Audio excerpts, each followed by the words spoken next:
I'm going to start by talking about a passage in Scripture that changed my life many years ago. John 21:25. It's the last paragraph in the Gospels. And when I read it years ago, it really did change the direction of my life for a couple different reasons. So I'm going to read it to you, and then we're going to dive into what I had pledged that we're going to talk about the Seven Hermetic Principles, and hopefully see lots of connections to lots of different philosophies, okay? But John 21:25 says this, "And Jesus did many other things. If they were all written down, the world would not have room for the books that would need to be written." Now, when I experienced that many years ago, it was a very important part of my life. I was just getting into doing therapy with people, and I realized I was meeting people who weren't Christian. I was meeting Buddhists, I was meeting some Muslims, I was meeting some Hindus, atheists, people who said, "Don't ever mention Jesus to me." I mean, I heard it all. And I'm like, wait a minute, if I want to add a spiritual component to the work that I do, I have to use Christianity, right? And then I read that, and a couple things struck me about that, okay? First was I felt this immediate release, a permission, if you will.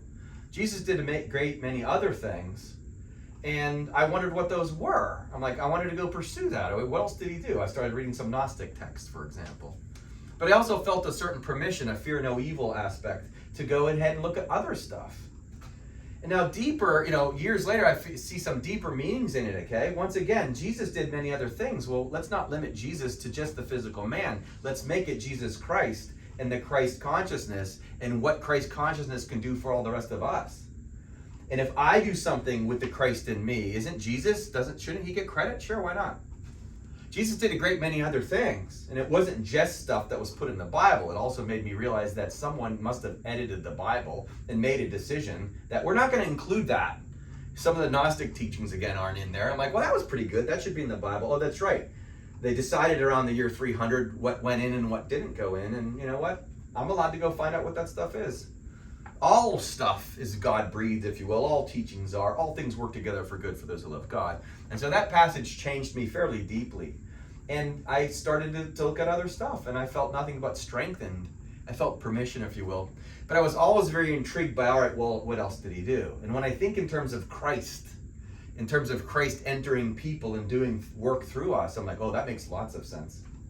And that leads us to the Kybalion, okay? Now, that's a book that was written 100 years ago that I sort of, in my own mind's eye, say, well, Jesus, or at least the Christ through these people, could have certainly written that too. He did a great many other things by inspiring people to write about other stuff. And for sure, as I get into it, I see the Spirit all through what we're about to do. Now, I am no expert. I'm intrigued by how all things work together for good for those who love God. I'm intrigued by the perennial philosophy that everything is teaching the same basic truths. When I learned about 15 years ago, so when I came across these seven hermetic teachings, I knew I was going to be interested in one day doing what we're about to do. So I'm going to present them to you relatively simply, just to introduce it to people who don't know about them, but present it in such a way that you can hopefully see the therapeutic value and see how they link to other teachings, okay? So the Kybalion was about 100 years or so ago, and it purports to pull together a lot of the teachings of Hermes, who we talked about last time with the Emerald Tablet. And there's very specific teachings in there, but the primary part of the Kybalion is about these 7 principles, all right? 7 ways of perceiving how the world works, or recognizing that there are certain laws that we're all responding to, whether we know it or not. Not unlike gravity. Most people, when I say, have you thought of gravity yet today?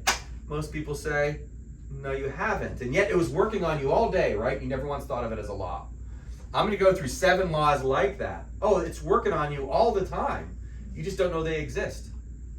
And once you know that they exist, like gravity, I know if I walk up to the edge of a cliff that I'm not going to take a step off because I know how gravity works. I also know that if I drop this, that's going to happen because I understand gravity. We can use it to your advantage. These are 7 laws. They're physical laws. They're also spiritual laws in their way. And they're very mental, as we're about to talk about, because once you understand them, you can apply them in every aspect of your life, okay? So we're going to go through these 7 principles. I've left up here Samadhi Lake. Like I said, I'm going to probably include this throughout the year, because Samadhi Lake, immediately, every time I put something on the board, I go, oh, that's where it fits. That's where it fits. There's a symbol in this philosophy, these 7 principles, that I first saw about 10 years ago, and it's this big circle with a little dot in the middle. I never once have gone to look up exactly what that means. I felt when I saw it, I instinctively knew what it meant. And maybe I'm wrong, or at least whatever the three initiates that wrote this say that it is, or whomever, but I'm going to tell you what I think it is. I haven't been inspired to go research it any further. Pretty confident I'm close to the truth if I'm not nailing it exactly, and we're about to talk about that, okay? But when I link it to Lake Samadhi, this little dot in the center, that's Lake Samadhi. It's the very thing the Buddha was talking about as well in his Eightfold Path. And that's that little spot. So that's why I left it up there and linked it there. Okay? So I'm going to go through the 7 various principles. You could go really deep into this stuff. Plenty of people do that. Plenty of books written on this. If people want to comment on this video, please tell us more. Tell us what you've learned. Keep educating us. But I like to introduce this to people so they understand, what it is, how they can use it, right? See how it links in the spirit of unity to keep seeing how so much of this stuff ties together. Okay? So here we go. When I apply it therapeutically, as a therapist, I like to put my little spin on this. I'm going to make it very clear. Most of my work with people, and including my own life, is the nature of duality, or the way I like to think of it, is this battle, if you will, between the ego in me and the spirit in me. Okay? And all of us have these dynamics. What's the ego? It's your personal identity. It's your idea as a physical self. It's all the labels that we either put on us or we put on ourselves, okay? It's seeing the world physically. Well, what's the spirit? Spirit literally means non-physical. Of course, spiritual self, the soul, consciousness, eternal self, all of that. It's in many ways in direct conflict with the ego. It sees the world quite differently. The ego has one perspective, spirit has another. These 7 laws to me are all about this dynamic. And there's a lot of therapeutic application as we're going to go through, okay? So to understand these laws is to recognize that we're all in this battle, if you will. It's a jihad, the battle inside my own head, between the ego and the spirit, between darkness and light and all of that, okay? Between separation and what unity really is, finding and meeting each other in the spirit, okay? And healing oneself along the way. So these 7 principles are really set up to help guide us to the spirit. All right, so we're going to start with number 1, and again, doing these relatively simply. As I go through these, I want to be able to point out what these various concepts are, okay? So number 1, mentalism. The idea is really simple. All is mind. Everything in the world is mental. And in effect, we're in the mind of God. That works pretty well. Well, the key to that is where this drawing comes in. There's a major key to that. Let me read from you some scripture. 1 Kings 19:12. After the fire, a still small voice. After the fire, a still small voice. What's the fire? It can mean a lot of different things. It's the purification process for sure. Okay, it's alchemy. We're going to do that next time, talking about alchemy. But after the fire, there's a still small voice. But think of fire as chaos. And think of the world as being a whole bunch of stuff, all inclusive out here. But that's the still small voice. Mentalism helps get you there. Stop looking at all the physical world stuff and get to the mental spot. And the more you do that, the more you work on that, and the more you get through your chaos, chapter 2 in New Wise, Organized Chaos, the more you get through it, you do recognize a still small voice. That still small voice is a spiritual voice. It's your true self showing up inside of you, whispering in your ear, reminding you who you are, okay? It's very much there at the center of your being. Psalm 46:10 says, "Be still and know that I am God." Okay? Well, you're not going to be chaotic and know that there's a God, okay? What happens when your mind is active and it's focusing on all this physical world ego stuff? It's whiffing on the idea of God, or even trying to analyze God from an intellectual ego perspective. Doesn't work. The guy in the throne in the sky, looking down on us, trying to judge us from a certain perspective that is almost always ego-based. It's always personal and myopic and all of that. Hey, that's not very effective. A lot of wars have been fought in the name of that God, okay? Well, it's very clear. To be still and know that I am God. What does it mean? Like this? Well, a little bit. But it's absolutely referring to the mentalism, okay? To still your mind. As your mind stills, what shows up? Well, the still small voice, okay? To be still and know that I am God. You hear that when you've been able to still the mental aspect of yourself. 1 John 4:8, you are love, or God is love, and we're made in the image of God, so what does that make you? You're love. So let's call that little point love. And love, does that seem like it's aggressive and it's chaotic, or is love still? When done correctly, it's very still, it's very peaceful. And so this drawing to me represents, you have this little spot in the center, call it stillness, call it love, and then you have all the chaos going on the outside, and that's what all these laws are. And we're going to go through all of them, and you're going to see, hopefully over time, that where these things fit in and apply it in your life. The ability to understand that you are a spiritual being is like speaking French or Russian or another language. It's a fluency. You have to learn how to understand to see the world spiritually. If we learn how to see the world spiritually, we're going to have an understanding of one of the first lines in the Kabbalion over here. The lips of wisdom are closed, except to the ears of understanding. Well, Russian and French are closed to me unless I understand the language, right? And I'm not going to be able to hear it unless I understand it. But as soon as I can understand what it's about, all of a sudden the lips start speaking. Now, that can mean a couple different things, including when the student is ready, the teacher will appear. I like that idea as well. And once you're eager and ready and willing to understand this stuff, you're now capable of understanding. Wisdom will speak to you directly. But for sure, it's a dynamic that happens inside each one of us when we're ready for it. When we're ready to have the experience, it's going to happen to us. And the ideal way to do that is to be fluent, to learn how to see the world spiritually. And that's what these laws will help us do, okay? So, going on mentalism. Max Planck, who is Einstein's mentor, famously said, "I regard consciousness as fundamental.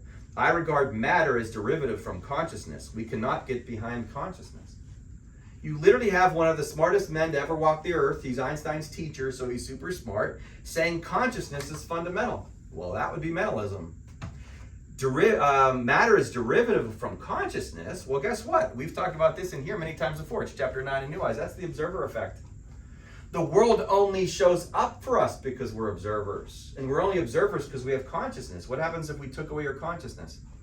What if we dulled it with medications or drugs or something, right?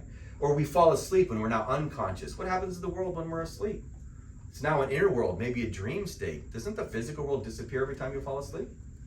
You need to consciously intersect with it to have a world. So that's superposition. This world of multiple possibilities, an infinite number of possibilities, only exists there for us to have an experience of it. The observer or consciousness, mental, has to show up first in order to have the experience. Right?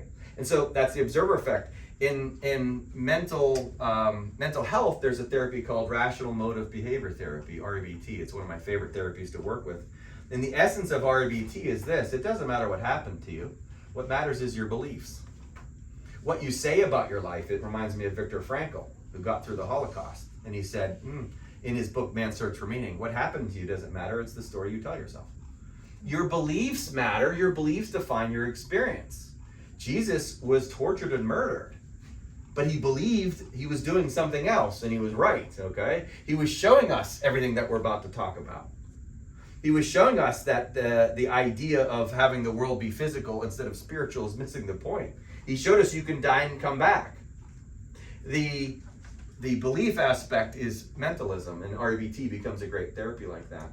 And mentalism really helps with the idea that we're living in a dream one way or another, okay? So the dream aspect comes second, at least for me, the way I like to explain it. It's the principle of correspondence. Most people have heard of the expression, as above, so below. As below, so above. As within, so without. As without, so within. Okay, that comes from the Kabbalion. This principle, says the Kabbalion, this principle embodies the truth that there is always a correspondence between these laws and phenomena of the various planes of being in life. Various planes or dimensions of being in life. Now, I'm going to first give you a couple examples before I circle back to those planes. Now, examples of as above, so below, I learned about the concept 15 or 20 years ago. I wish I had written down every single example that came to my mind, okay? Because that would be a book in itself. Somewhere 10 years ago, I'm like, I should be writing these down. And then 5 years ago, I thought I should be writing these down. And today I'm saying, I should be writing these down, okay? And there's tons of them. They're all over the place. But here's a couple of examples. If you look down into the nature of reality, into the science, you find atoms. And what are atoms? They're little solar systems. They're little nuclei with the electrons orbiting, or circling, if you will, the thing at the center, right? It's a little solar system. What's up there? If you look up and you go out into the universe, you see the solar systems. You see like the sun that's at the center of a giant atom, if you will, and you have all these other things orbiting it. As above, so below. It works that way. How about computers? We found computers. We discovered computers. What are computers? They're little matrices, right? It's all programming. And it's a bunch of rules, and it's a bunch of energy, and a bunch of data, a bunch of hardware, and all that stuff. It's on a computer. That's the below. Well, guess what? The above is the world that we're in. Computers are simulations. Plenty of science is telling us we're in a simulation now. In effect, we are, because this world is a matrix. This world has a bunch of rules. It has a bunch of laws, and we are to live by them. Whether you know them or not, they're acting upon you. Okay? So as above, it's a simulation. As below, simulations. We found a simulation inside a simulation.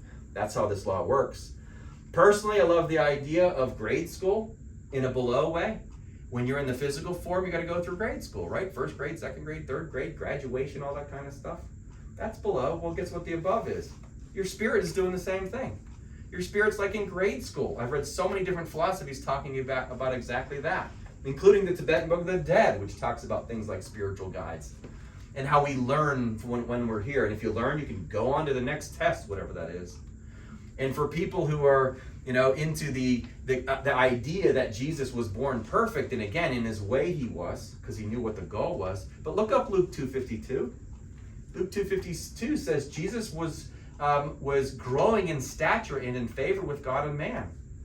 How does Jesus grow in stature with God the way it's taught to us? Well, Jesus knew what he needed to do. He needed to work towards the Christ. He knew that, and that's why he was perfect. He was sinless, because he knew that was his job. All the other stuff, secondary. That's also our job. Grow to the Christ. Become the Christ. And if you understand that, you're sinless right there. Because all the sins that we think of, they melt away the more Christ you become, right?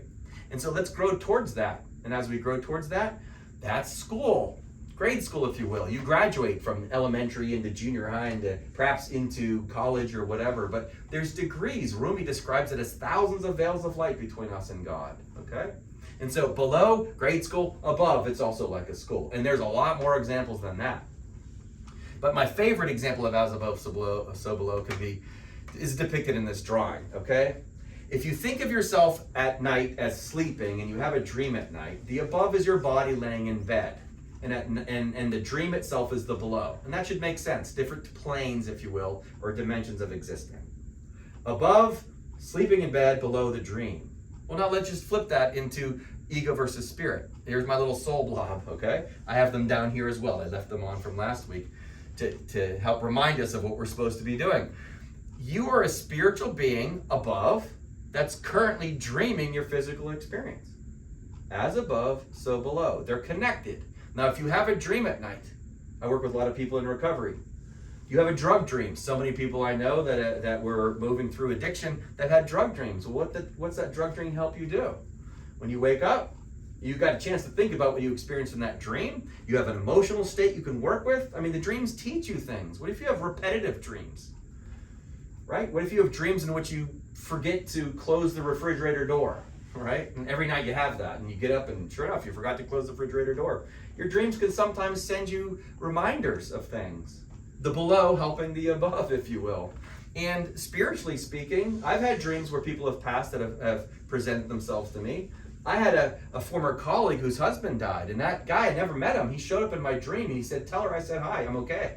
That happened, like as real as I'm looking at you. And I went and told her, and I described her to him to her. He's like, "Oh, he appeared in your dream and not mine." I'm like, "Hey, that's what it is, okay?" But the fact is, the below can teach the above, and yet it's coming from the above. They interact. So here we are having a physical world experience that's teaching our soul something. We go through adversity, whether it's something as simple as traffic or something terrible like a disease or tragedy, right? And so we're reinforcing or giving information back to the above. They work together. But for sure, we're all part of the mind of God, and guess what the ultimate goal is? Find the Christ within. It's a feedback loop. Above and below work together. But for clarity purposes, the spirit is the above, the ego is the below. Your spirit, your soul, your consciousness, your mind is the above, your body is the below. There's other ways to apply it, but this will take too long if I do that, but let's just do this. Jesus himself evoked this in the Lord's Prayer, the law of correspondence. He evoked as above, so below. in the Lord's Prayer. Remember what he said? On earth as it is in heaven. He's evoking it right there. What are we supposed to do? Bring the spirit of the above into the below. That's what we're supposed to do. As Jesus, that's precisely what he did. He brought the Christ, the above, into the below. All of us, our job, like Rumi says, we're not here to do all these physical things we're obsessed with. We are here to bring the above, the spirit, the higher self, into the below, into the lower self. It's not a better than situation. No more can I extract my dream from my psyche because I had it, it's in me. Your lower self is in your higher self. Okay, they're part and parcel. This is Adam and Eve. Eve was removed, plucked like a rib from Adam. Not literal. If you want to make it literal, fine. Okay. But the truth is that that Eve just represents a part of Adam. And the higher self, the Adam aspect, the spiritual self, all of us have that aspect. All of us also have the Eve aspect, the lower self. And when we eat off the fruit and we bite into the physical and we fall in love with it, all of a sudden we realize we're naked. And then all the stuff happens. We fall out of the garden. And now we're in the physical world. And what do we spend the rest of our life trying to do? Get back into the spiritual world. And that's just the realization. You can't ever lose the spiritual self. The Christ is in us. You're never going to lose it. You're just dreaming right now. What's the word Buddha mean? Wake up. Okay, so there's more, but I got to keep going. So the law of vibration, super fun for me because, that's equals MC squared.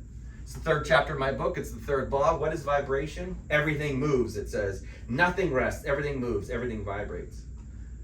Einstein never said everything is energy.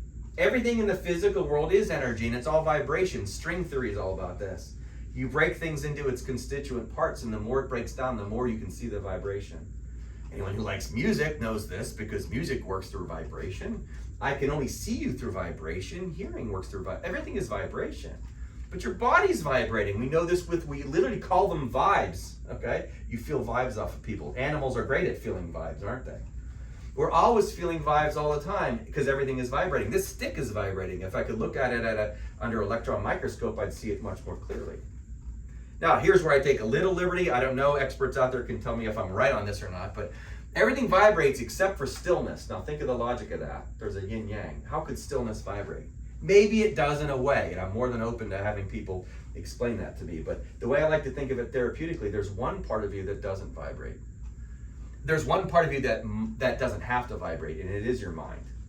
The stillness that we can bring about in our minds to just observe, purely observe, without any observation, any type of negative observation, any type of judgment, to get to that level of stillness, complete acceptance, complete trust, complete surrender. I don't think that vibrates.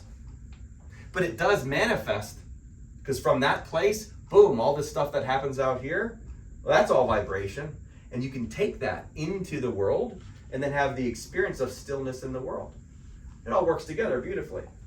Now, if you don't have the stillness, what do you have? Chaos, chaotic mind, anxiety, depression, all these various things. We all know them. We all can relate to them. We all shoot that into the world, and then the world provides us, as within, so without, provides us feedback. The world will show you like a one-to-one correlation of where you're at in your process. It's perfect. It's another reason to trust things. And when you do it that way, we understand things like, what does it mean in Psalm 23, he leads me beside still waters? Still waters is the mind. Mind, or water, is mind and emotion, okay? And that's what's being stilled. It's not really referring to a lake unless you want to say Lake Samadhi. I'm cool with that. We got to stop making this stuff physical all the time. It's metaphorical, metaphysical, right? And so the still waters is what happens when it happens inside of us, and we're being led there. These laws guide us there. Pay attention to these laws. You'll notice that they work. They will guide you there. What are vibrations? They're emotions. How do they work? You have a thought that's off center, if you will, out of alignment with the universe. It vibrates through your head. Plenty of brain scans can show what these vibrations look like. And they trigger the release of neurochemicals in your head, these vibrations do. And then we have emotions that correspond, as above, so below. The mental aspect, the physical aspect. Now I'm going to feel these vibrations. We call them emotions. Happy wife, happy life. When I can get my heart to heal, it's because I'm experiencing, from the feminine receptive perspective, greater truths, levels of spirit that helps calm me. Now all of a sudden I can think better. And then I will apply these things. Now my mind starts to get more and more still. This is how this stuff works together beautifully. Now your vibration changes. In a way, we're going to do this in polarity in a second, there's a low to high aspect of it, okay? Going from a lower vibrational state into a higher vibrational state. Well, we'll do that next. There's a lot more, but ultimately we want to understand this. The goal of vibration is to learn how to slow certain vibrations, especially if you're angry or agitated or judgmental or whatever, through something like meditation and focus.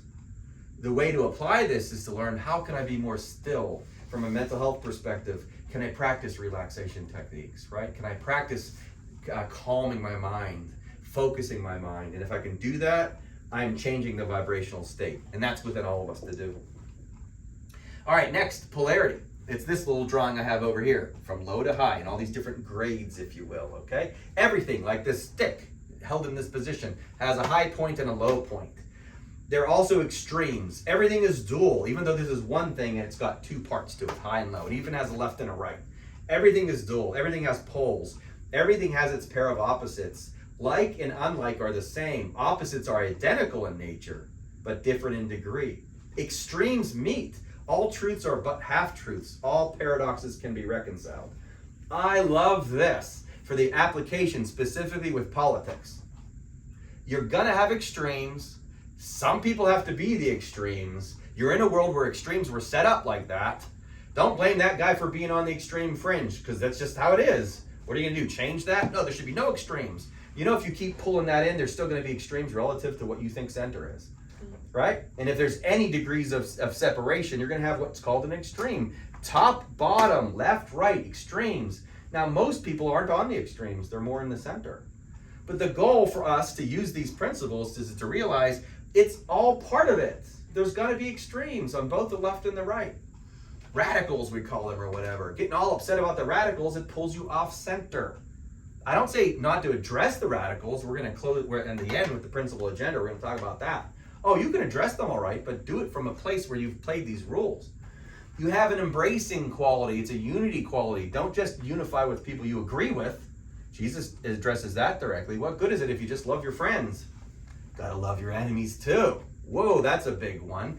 Well, with polarity, it's part of the system. It's also superposition, the infinite possibilities of everything that could occur. That includes extreme stuff. Now, polarity has got a whole bunch of different applications, but I love how it links back to the Buddha's Samadhi lake here. The right view, the first step of the Eightfold Path, includes the ability to see that things exist and don't exist at the same time. They're different and separate, just like Kabbalion teaches. Opposites are identical in nature, and one of their expressions includes everything is and everything isn't. Well, how does the mind handle that? It's just the way that it is, okay? It's also Buddhist right view, and Thich Nhat Hanh said you can't even proceed with the rest of the Eightfold Path unless you embrace that. Well, Hermes said it, or the guys in the Kabbalion said it, the Buddha said it, whatever. Jesus is saying it, love your neighbor as yourself, love your enemy, that kind of stuff. In order to get to that little still soft voice, guess what we have to do? We have to use this law. And polarity, there's so many different applications to it again too, but it can be shown really quickly by the Buddhist process himself. He lived on the extremes. He was a millionaire. He had 4 palaces, you know? He was a prince. His dad was a king, and he was miserable. And then he gave up all his riches because he figured maybe if he was poor, he'd feel better. That didn't work either. And then he developed what's called the middle path, the right amount. Aristotle talks about something very similar. Aristotle, around the time of the Buddha, was talking about virtuous means, that you could be courageous, that's good, but what if you're too courageous?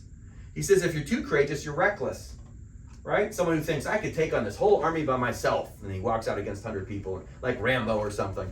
Hey, that's not very smart. It's reckless. What about driving 120 miles an hour drunk down the highway? It's reckless. It's not courage. That's out of balance courage. What if you're not courageous enough? Well, that's called cowardice. What if you're afraid to get on the highway at all? Now we have no courage at all. So the middle path is finding these virtues right down the middle of whatever these poles are, learning how to find this peaceful center again. That's that spot. And that spot's going to show up in each one of these if you look deep enough. I could go on with that. Just leave with this. Balance is key to all this. Give to Caesar that which is Caesar's. Give to God that which is God's. You don't even want to be too polarizing when it comes to spirituality. If done wrong, you might end up in a cult. C.S. Lewis said, don't be so heavenly bound you're no earthly good. Don't dedicate your entire life to just spiritual disciplines, because you're not going to be able to help others along the way if you forget how to relate to other people. Besides, much of what we're here to experience is the gift of being human. To bring heaven to earth is to have a physical experience that is a blessing for us. So you don't want to go too radical one way or the other. If you're too ego, that's called a narcissist. Right? No spirituality whatsoever. It could also be a psychopath. No spirituality whatsoever. But don't have no ego whatsoever. You want to tame the thing. You want to balance it. And you want to find that sweet spot, okay? Not too radical one way or another. The principle of rhythm. Everything flows out and in. Everything has its tides. All things rise and fall. The pendulum swing manifests in everything. The measure of the swing to the right is the measure of the swing to the left. Rhythm compensates. So many applications again. But really simply, it's highs and lows, right? You're going to have ups, so you're going to have downs. Then you're going to have ups, so you're going to have downs. Does this relate? Do you guys understand that? That's simple. Who doesn't have ups and downs? One of the beauties of this is how this is, everyone experiences this. No one just has ups and ups and ups more. Don't care what they put on Facebook, all right? There's no such thing as eternal ups. At some point, plenty of people were probably pretty jealous of Elvis until they saw what happened, unfortunately, right? Downs.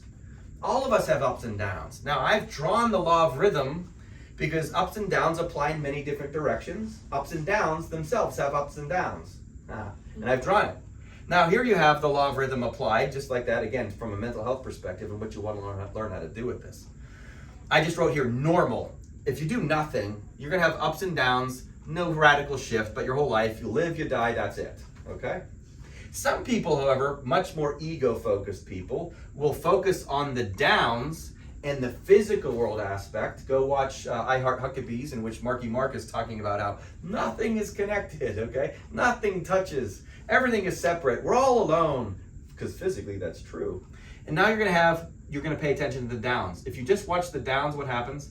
It's a downward trajectory. The up and down pattern goes down. Well, guess what's also available to you? What if you just look at the ups? What if you learn how to trust or do what Dustin Hoffman says in I Heart Huckabees? You notice how everything is connected energetically. Entanglement proved that. We're all spiritually connected. We're all one. It doesn't mean physical. We're not one physically. We're all one spiritually. And if that's the rule you pay attention to and you look to unity, guess what happens? Now your trajectory is going to go up. Your ups and downs will go up. Here I have it called joy. The other one is called misery. And isn't the universe telling you what direction to shift into? Here's an idea. Look at it different, because all is mental. Stop looking at it physically. It's not physical. Perceive your ups and downs as somehow good for you. We like to call that pronoia.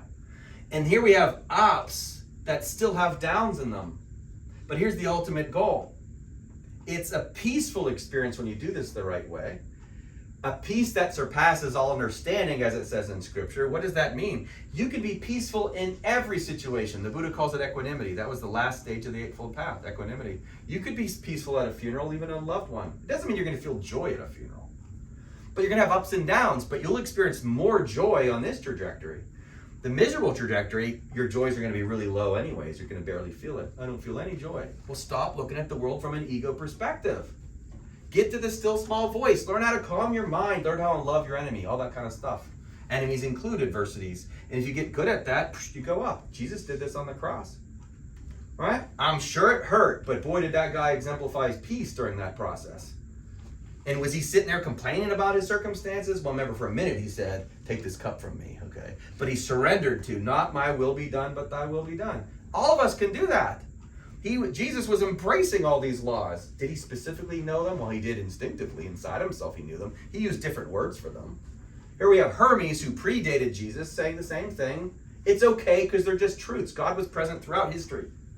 All these laws, like gravity, they were present with the dinosaurs, okay? And so these are truthful teachings. That's what the Christ is. It's available in all of us. Jesus just showed us the way to it. Okay? So that's the law of rhythm. Again, so much more, but I like to say the takeaway is ultimately this. Life is fair. Given enough lifetimes, we all experience this. Now, maybe if we just have one lifetime, it's a little harder to get to, but the truth is we're going to have ups and downs. But certainly given a broader context of multiple lifetimes, it's much easier to see. And all human beings go through ultimately suffering, based upon the level of attachment to things. It's totally fair. Right in the middle of Course in Miracles, it says this: the secret to salvation is this. You're doing this to yourself. Whew, that's radical, okay? And all prophets teach, like Buddha's last words, strive for your own liberation with diligence. All prophets teaching the exact same thing. Nope, your job is to do you. No te seathon, temet nasca, know thyself. Know that you are that still small voice. Know that you are stillness, okay? Know that you're the spiritual being having the physical experience. That's your job. It's all fair. Now, your journey's going to be up and down. I like to call it whack-a-mole. You're going to have, you're going to think you got the one over here, but another one's going to pop up over here. You're going to go like this, bashing things back and forth. And you can use this therapeutically because your life might be good now, but next week something's going to happen. Expect it, okay? Not in a fearful way, but it's unavoidable. It's going to happen. And we all know death happens to our loved ones too. Are you surprised by this? You're going to learn how to work it. One of Hermes' teachings I read, I'm paraphrasing, describes basically the idea of a jump rope. Jump ropes go up and they go down like everything. Up and down. Wavelengths, by the way, light, up and down, wavelengths. You know, sine waves and all that. Math goes up and down. All this kind of stuff. So jump rope goes up and down. Well, what happens when the rope's above your head? It's easy, right? Up here, woo, nice and simple. What happens when it gets to your shins? What do you need to do? You better jump. Which means every time there's a low, you have a chance to jump. The world knows what it's doing. Adapt, look at it different, use RBT, look at your beliefs and say, maybe I can look at the world a little different. Maybe, here's an idea, I can forgive others or forgive myself. Maybe I can let it go, okay? How much of Buddhism is about detachment? Well, like all of it. And learning how to go with the flow. So many great teachings. Now, what doesn't work is control. I know what's better for me. Jesus tried that. Not my will be done, though. He understood. I had to let the universe do it. These are the laws of the universe. Work with them. If you resist it, you're going to have stress. Go with the flow of it. It's going to work. Jesus was guided to the cross, and he knew he needed to do it, okay? Because he worked with the laws. He also got a ticket to heaven right after that, okay? Good for him. Now, if we can all do our own personal crucifixion by killing the ego, so to speak, metaphorically speaking, then we get there too. But if we don't do it, you know, what does Buddhists and Hindus, you know, all say the same thing? Samsara, this eternal will, you'll just stay stuck on the wheel. Come back next lifetime, learn these laws then. All right, principle of cause and effect. Cause and effect. Every cause has an effect. Every effect has a cause. Everything happens according to law. Chance is but a name for law not recognized. Boy, I love that. There are no coincidences. Everything happens for a reason. Now, let me tell you the reason using this little drawing. Things happen to wake you up, period. Things don't happen to get you a new relationship or a new job or to win the lottery. People try to do that from the ego perspective. It doesn't work from the ego perspective. So many people, and I read a bunch of other stuff, other people's perspectives on it. They talk about manifesting your dreams. One of my favorite jokes, how do you make God laugh? Tell him your plans, okay? The universe isn't here to give you your dreams. Now, maybe after you do the one thing that's required of you, waking up. Because along the way to waking up, there's a whole lot of dreams that get shattered, okay? But if you understand them and you learn from them, you grow from them, and you take the adversities and you lift it up, then you're going to get to the one place where you're awakened, and now you're in an awakened state on earth. From that place, maybe you can go manifest. That's fine. But please, manifesting from the ego, that works to like 1% of the people. I mean, I can manifest the pizza pretty well, but it might be closed. You know, there might be a shop that or the guy could get an accident on the way here. We don't get our pizza. There's no guarantees you're going to manifest physically. Manifesting the White House, right? Manifesting being able to dunk a basketball or winning the Super Bowl or something. No, only a couple people get to do that. So it can't be physical manifestation, but it is spiritual manifestation. Everyone has the ability to be the cause and then have an effect. I would like Gandhi says, to be the change you want to see in the world. I would like to be the agent of my own change, and then I'm the cause, and the effect is ultimately what Steve experiences. That's the ultimate in the cause and effect. Now, there's plenty of other causes and effects. If I let go of this stick, it's going to fall. Cause and effect. I let go of it, so it did. The laws took over. Now, when you recognize that you are a mental being, and you become your own cause, it's the same as observer effect as it relates to superposition. As soon as you observe the